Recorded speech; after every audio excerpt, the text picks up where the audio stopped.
لا إله إلا الله محمد رسول الله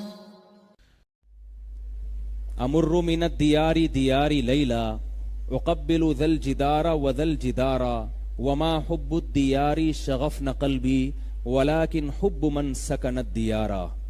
امرؤ القیس جو شاعر گزرا ہے نا، جسے مجنوں کہا جاتا تھا، لیلا مجنوں کے قصے بہت سنے ہوں گے نا، تو وہ کیا کہتا ہے امرؤ القیس کہ میں لیلا کے گھر کے گرد سے جب گزرتا ہوں، دیکھو عقلی محبت کیا کہتی ہے، بھائی لیلا کو نکاح کا پیغام بھیجو، قبول ہو جائے ٹھیک ہے، نہیں ہے تو اگر کورٹ میرج ہو سکتی ہے تو وہ کر لو، وہ بھی نہیں ہو سکتی تو دماغ خراب ہے یار، کہیں اور بھائی ٹائم ضائع نہیں کرو کہیں اور، ورنہ عمر نکل رہی ہے، یہی ہوتا ہے نا بھائی. اگر مجنوں میں عقلی محبت ہوتی لیلا سے، جذباتی نہ ہوتی، تو مجنوں کیا کرتا، لیلا کو نکاح کا پیغام بھیجتا. کبوتر کے ذریعے مس کالیں تو وہ کئی دے چکا تھا. پہلے زمانے میں کبوتر جو مس کال تھی نا، وہ بغیر خط کے جب پہنچ جائے تو وہ مس کال سمجھا جاتا تھا. اگر کبوتر پہنچ گیا محبوبہ کے پاس خط کے بغیر تو یہ کیا سمجھا جاتا تھا، یہ مس کال ہے. کئی مس کالیں بھی دی، کئی خطوط بھی بھیجے. بھائی مان گئی ٹھیک ہے، ابا کو بھی سمجھا لیا، کورٹ میرج کی کوشش بھی کر لی، نہیں ہو رہی، چھوڑو یار عمر نکل رہی ہے کہیں اور کرو. ایسا ہی کرتا نا مجنوں. مجنوں نے ایسا نہیں کیا. مجنوں کیا کہہ رہا ہے، یار لیلا تو مل نہیں رہی، تو اب میں کیا کرتا ہوں، امر من الدیاری دیاری لیلا، لیلا کے در و دیوار کے گرد چکر لگاتا رہتا ہوں، حالانکہ ملنے والا کچھ بھی نہیں ہے وہاں. کیونکہ پہلے زمانے میں ایسا نہیں ہوتا تھا کہ وہ باہر بھی آئے. پہلے زمانے میں تو آپ گیٹ کے اندر رہیں اور ہم گیٹ سے باہر رہیں گے. حیا تھی نا، پردہ تھا. تو کہہ رہے کہ میں لیلا تو نظر آ نہیں رہی، تو در و دیوار تو نظر آ رہے ہیں نا لیلا کے. امر من الدیاری دیاری لیلا، لیلا کے در و دیوار کے گرد میں گھوم رہا ہوں. اقبل ذل جدارا و ذل جدارا، کبھی اس دیوار کو چومتا ہوں، کبھی اس دیوار کو چومتا ہوں. وما حب الدیاری شغفن قلبی، لوگوں ایسا پاگل نہیں ہوں کہ دیواروں سے محبت کر رہا ہوں. کیونکہ لوگ پوچھتے ہیں تو اینٹوں سے محبت کر رہا ہے، سیمنٹ بجری سے، تو دیوار کو چوم رہا ہے، کبھی اس دیوار کو چوم رہا ہے، کبھی اس دیوار کو، اور ایسے ایسے گولے گھوم رہے ہیں، تو پاگل ہے، تو اینٹوں سے محبت کر رہا ہے. کہہ رہا ہے اتنا پاگل نہیں ہوں کہ اینٹوں سے محبت ہو.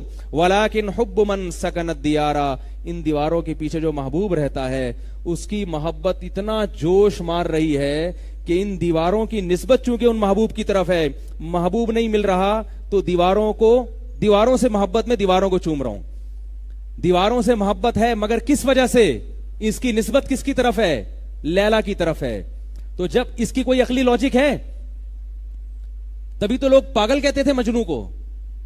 بلکہ مجنوں کا تو مطلب ہی پاگل ہو گیا، سٹھیا گیا، بھی دیواروں سے کو چوم رہا ہے.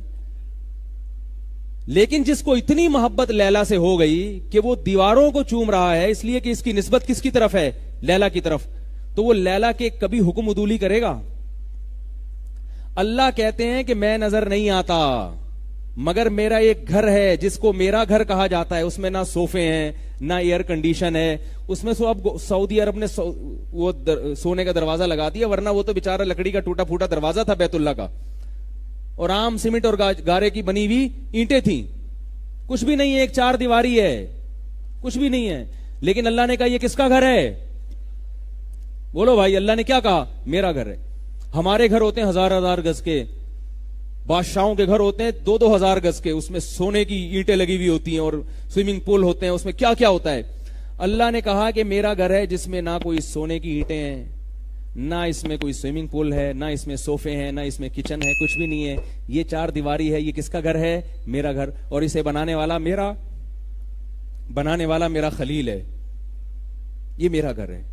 اللہ نظر نہیں آتا، اللہ کا گھر ہمیں نظر آتا ہے. اللہ نے کہا اپنے دل میں عشق اور محبت کی چنگاری اگر پیدا کرنی ہے، عشق اور محبت کی آگ بھڑکانی ہے، تو لاکھوں لاکھوں روپے خرچ کر کے آؤ اور اس گھر کے گرد چکر لگاؤ اور اس کی دیواروں کو چومو. ہم بھی بیت اللہ کی دیواروں کو چومتے ہیں، حجر اسود کا بوسہ لیتے ہیں.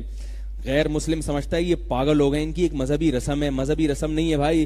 اس گھر کی نسبت اگر خالق کائنات کی طرف نہ ہوتی، اس گھر کی ویلیو ہماری نظر میں 4 آنے کے برابر بھی نہ ہوتی. اس سے اچھے اچھے گھر تو ہم اپنے گھروں میں چھوڑ کے جاتے ہیں. اس سے اچھے اچھے گھر ظاہری صورت کے اعتبار سے ہمارے ملک میں موجود ہے, ہماری غریب آبادیوں میں موجود ہیں. اس گھر کی نسبت کس کی طرف ہو گئی؟ اللہ کی طرف, خالق کائنات کی طرف.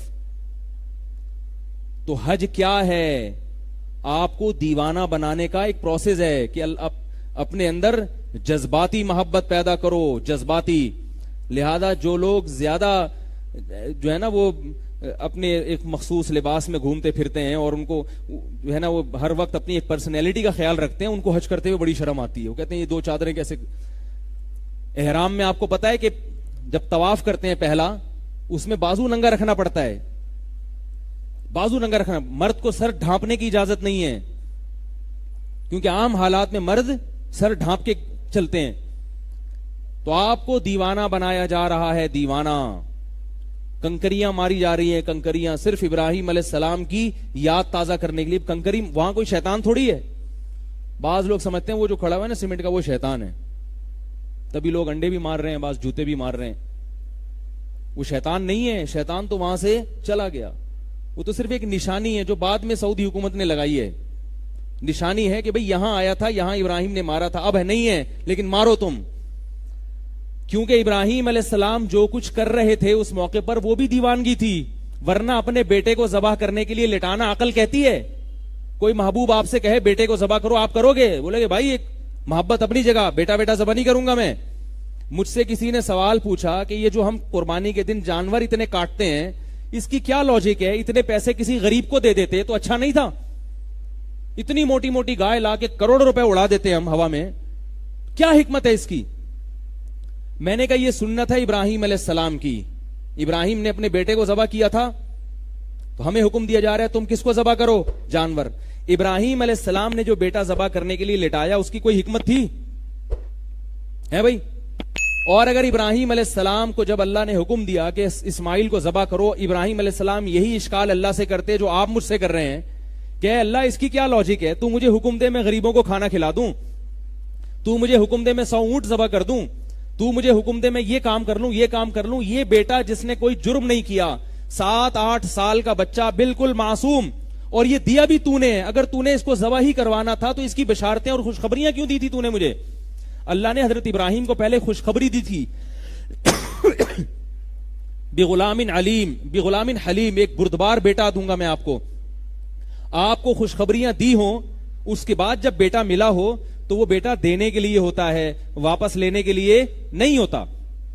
تو ابراہیم علیہ السلام اللہ سے کہہ سکتے تھے کہ اللہ تو نے تو یہ خوشخبری دی تھی مجھے, یہ بیٹا بڑی امیدیں لے کر, میں امیدیں وابستہ تھی میری اس بیٹے سے, تو کیوں کہہ رہا ہے کہ اس کو کاٹ دو, اس کا کیا قصور ہے؟ ایک لفظ حضرت ابراہیم نے نہیں کہا. میں نے کہا اگر وہ یہ اشکال کرتے تو وہ خلیل اللہ نہیں بنتے.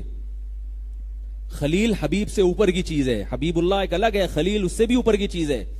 تو وہ خلیل اللہ نہیں بنتے, اللہ کے خاص جگری دوست نہ بنتے. وہ ابراہیم نے کہا کہ جس خدا نے یہ بیٹا دیا ہے, جب وہ کہے گا اس کو کاٹ دو تو اس کے حکم پہ کاٹ دوں گا میں. کوئی لاجک نہیں, کوئی حکمت نہیں, خدا نے کہہ دیا وہ ختم. تو میں نے کہا وہ بیٹا کاٹنے پہ تیار ہیں, آپ گائے کاٹنے پہ تیار نہیں ہو.